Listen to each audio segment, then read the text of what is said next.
Hello, my name is Rick Bizio. I am the author of The Educated Franchisee, and I'd like to welcome you to the Educated Franchisee series on FDDs.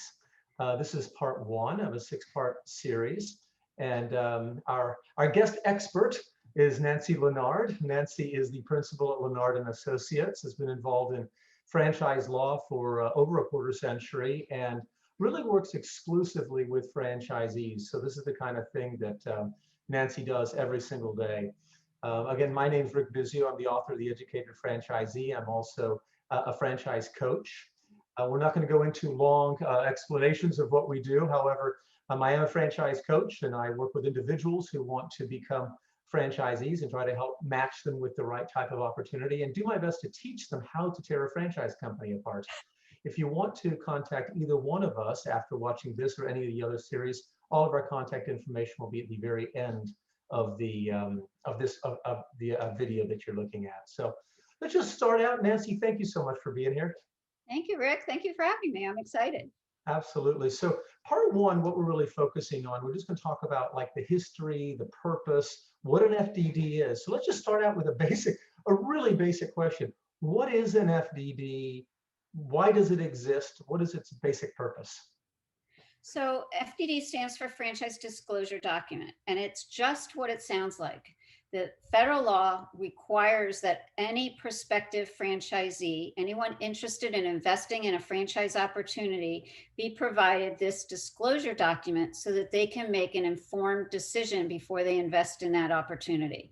So what's in that FDD, which we're going to talk about in depth, is there so as to inform that prospective franchisee of everything that federal law believes they need to know before making that investment. Just a brief history. As I recall from previous conversations we had, was it 1973 California or something like that, or 1978 federal, or? It's a good question. So actually, franchising started with Singer sewing machines back in the 1800s, believe it or not. But in modern time, yes, California was the first franchise law, and I think it was 1973. And in 79, the federal law, the Federal Trade Commission issued its first franchise ruling. That's the rule that eventually was amended in 2007, effective 2008. It made some changes to that FDD. It used to be called something else. It used to be called a UFOC, a Uniform Franchise Offering Circular. You and I both remember those days. And but in 2008, it changed its name to a franchise disclosure document, which I think is a little bit more descriptive to the average person. The format of it remained very much the same, but what's in each of the parts of it may change to some degree as to what could be in, what might not be in, and so forth. And walk us through the requirements in regard to disclosure. So a franchisor has the duty of disclosing to a prospective franchisee at least 14 calendar days prior to that prospective franchisee signing any contract with them or paying any monies to them. And that's required. In addition, if there are changes or modifications, revisions, negotiated changes, anything modified in the franchise agreement, which is the contract that a franchisee will sign, if there are any modified changes, that franchisor must give that prospective franchisee 7 calendar days to evaluate those changes.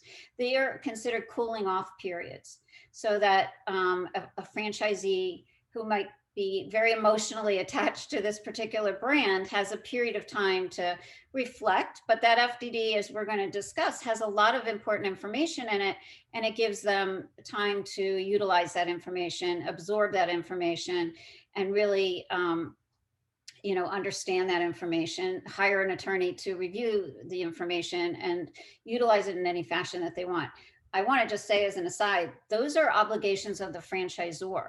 A franchisee, on the other hand, can't sign anything or pay anything, or shouldn't, before those 14 calendar days are up, but they can take 6 months if they want. They are not bound by that 14 days. Many franchisors try to make the franchisee feel like they are, to push them to move forward a little faster. but they're not. There is no time limit on how long they can take. The only risk is obviously they could lose that territory. So I'm going to ask you a question that I actually have an opinion on, but the 14 days is the minimum requirement. What do you consider to be best practice? Best practice from the franchisor or the franchisee side? Franchisor. What should a franchisee expect from the franchisor in regard to disclosure? Honestly, it's always best when the franchisor doesn't put pressure. That a good franchisor, in my opinion, will encourage a franchisee, a prospective franchisee, to really take their time, talk to franchisees in the system, read through the FDD and specifically the items of disclosure, look at some of the exhibits, really go through it and have an understanding, and hire an attorney to help them with that. And a good franchisor, and I work with some brands that the franchisors recommend us to their prospective candidates because we know the brand, but also because they feel it's of value to have that review. And also the idea that you really should disclose, or I think a franchisee should reasonably expect to get the FDD early in the process, not at the end of the process, 14 days before signing, but after Absolutely. the first 1 or 2 calls, you should get Absolutely. the FDD and have plenty of time to look at it and digest it and grow as you go through the process. I think that, to me, is best practice. And I agree with you 100%. In fact, to me, once a franchisor hears that there's a person or a group of people that are interested in their brand, almost at that point, that's when the FDD should be provided. The 14 calendar days, as you said, is the minimum. And it really is, it is something that I agree 100%. I'm shocked when a franchisor hasn't provided that very early in the process. When I'm talking to somebody and they've narrowed down the brand and yet still don't have an FDD, I said, well, let's talk after you have it, because you can't talk in theory about this. We need to go through what it has. How often does an FDD have to be updated? So that's a great question. It has to be updated annually within 120 days of the franchisor's fiscal year end. And fiscal year is their financial year. And typically most franchise systems, not all, but most franchise systems are on a calendar fiscal year, meaning that their fiscal year, their financial year ends on December 31st every year. So if that's the case, 120 days is April 30th. So most franchise systems are updating their FDD, their disclosure document, somewhere in the late March to April time period.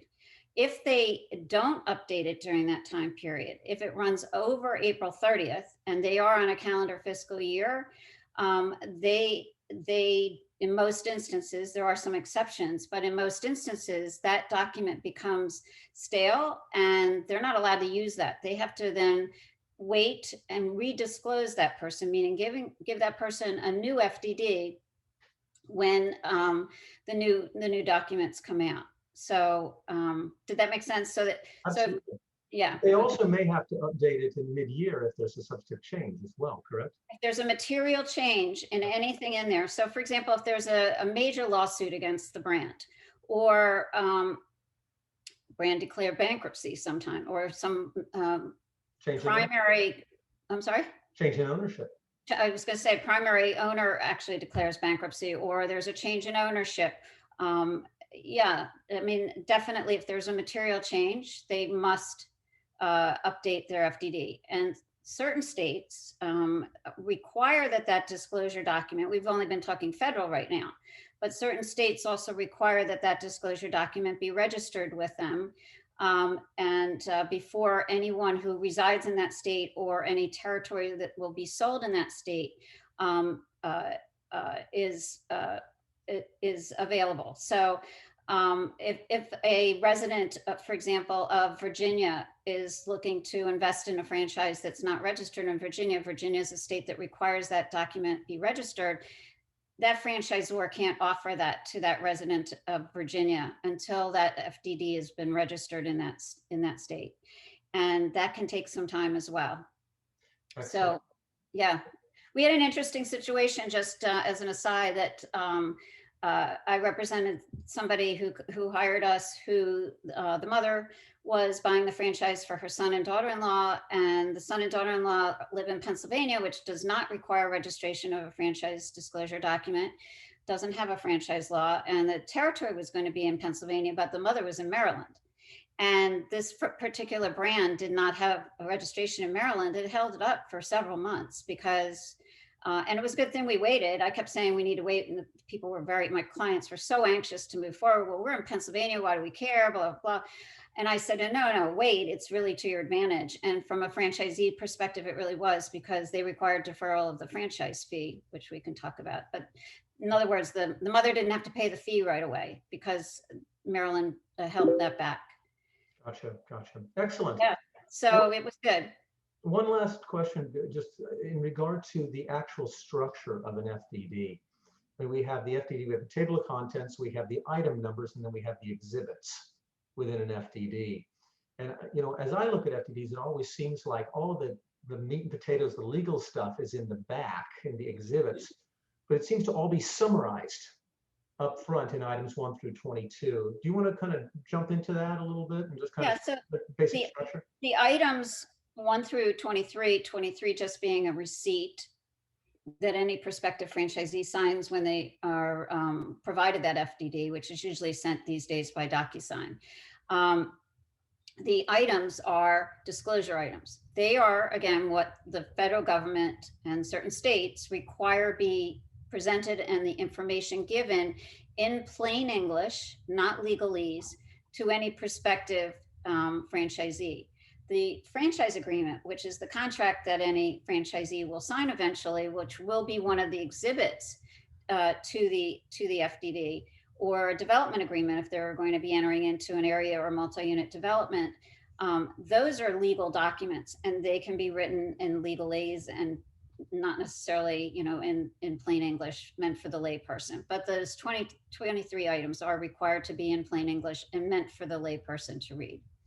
Yeah, I think that's a great thing to repeat, because that's, I work with people every day, and there's often this misunderstanding in that the FDD is a disclosure document. It is not a legal contract. Yeah. It doesn't encumber either party.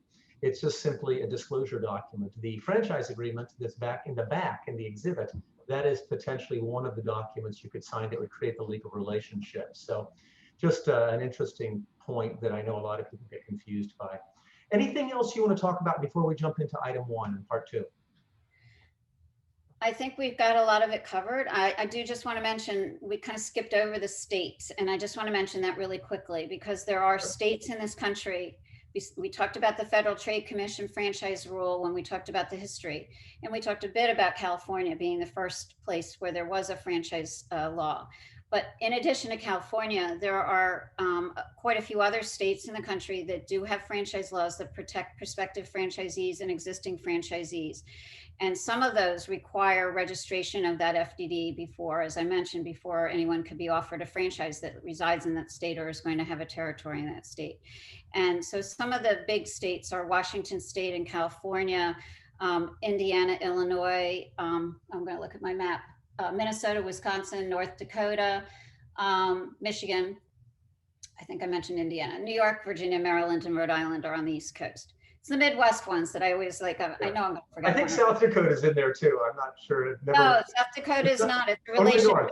It's a relationship state. Yeah, it doesn't require registration. It does have a franchise law, but not registration requirement. Just North Dakota. Interestingly enough. Yeah.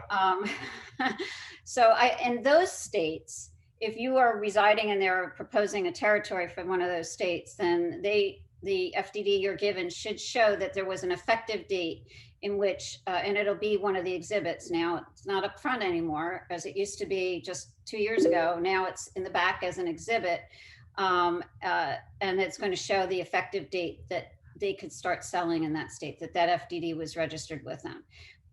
Those examiners who are looking to register it are looking for compliance overall of the structure and the guidelines that the North American Securities Association, Administrators Association puts out, called NASA, and that they're just looking for compliance with those guidelines.